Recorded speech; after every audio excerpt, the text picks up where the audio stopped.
BHP is set to leave London's FTSE 100, moving its main listing to Australia as part of a major shake-up. The mining giant has also announced it's offloading its oil and gas business, selling it to Woodside Petroleum in exchange for shares that will go to investors. Paul Renken is a senior geologist and mining analyst at VSA Capital.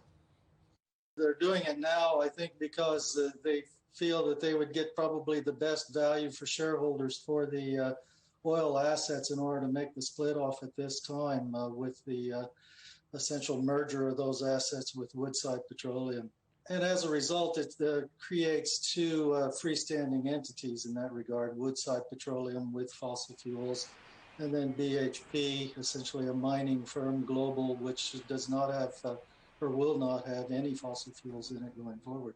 We saw Unilever make a similar move last year, which was knocked back by shareholders. So do you think this is a wise move?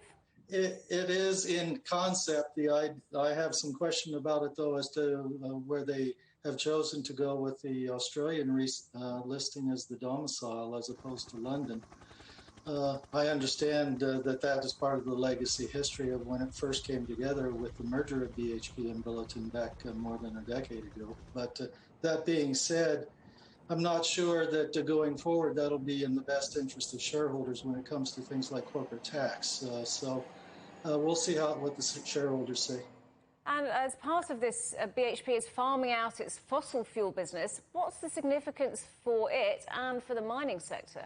Well, hiving off the fossil fuels essentially creates two different shareholder groups. One for institutional investors, which don't mind having fossil fuel exposure in their portfolios. And we will be using fossil fuels for the foreseeable future. There's no question of that. But if the more purist parts of the climate lobby and governments have their way, it would be essentially a declining set of assets going forward, whereas the mining side would be directed more toward the green materials, toward the new economy, and that would be something which institutions and green funds and that sort of thing would be more interested in participating in. Both projects or both entities, however, will be large cap companies, so they'll be suitable for portfolios for even the largest institutions. So how embarrassing would this be for London losing one of its largest blue chip companies? I think it's an embarrassment, but not a terribly bad one. And because it comes out of the FTSE 100, BHP is a big component of the FTSE as far as the weighting and indexes and that sort of thing, as well as a big dividend payer as well.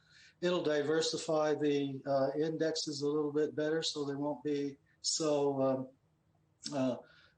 correlated to the moves in natural resources prices. But I think it'll adjust just fine.